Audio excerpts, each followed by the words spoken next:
बिकने वाले भी और खरीदने वाले भी दोनों दोषी हैं। दोनों ने जम कर के हॉर्स ट्रेडिंग की है। हरियाणा के राज्यसभा का चुनाव ये दर्शाता है कि लोकतंत्र की हत्या भारतीय जनता पार्टी और कांग्रेस पार्टी दोनों ने मिलकर की।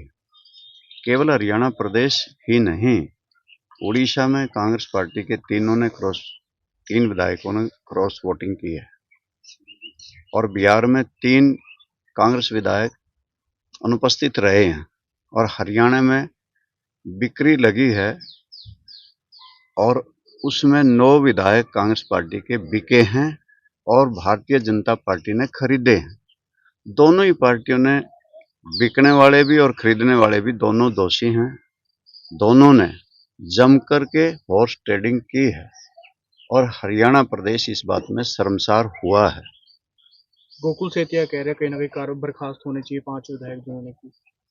वैसे तो उनकी पार्टी का मामला है, वो बर्खास्त करें ना करें, परंतु ये सही है कि उनके 9 विधायक बिके हैं और ये जो जीत हुई है ये बड़े नैरो मार्जिन से हुई है।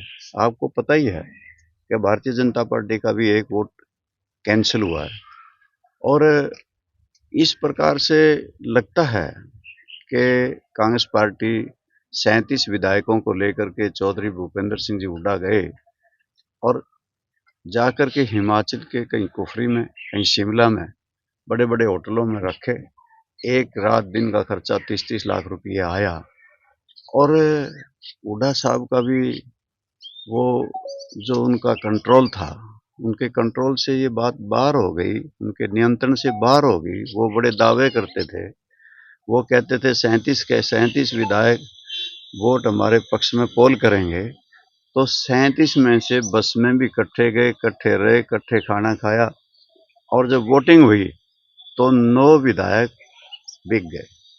इसी प्रकार से भारतीय जनता पार्टी के बड़बोले नेता हैं, बड़बोले नेताओं ने सारा खेल बिगाड़ दिया। एक भाई ये कहता था, एक मंत्री कहता था कि इंडियन नेशनल लोकदल पार्टी की तो गदी पैर पीटा है और भाड़ा शामली का करे।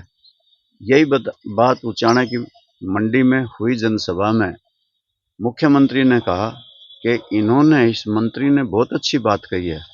आज पता चल गया होगा भारतीय जनता पार्टी को भी कि एक वोट की कीमत कितनी होती है। अटल बिहारी वाजपेयी जी की सरकार एक वोट के बिना ही गिर गई थी। आज एक वोट के बिना भारतीय जनता पार्टी का समर्थित उम्मीदवार हार गया।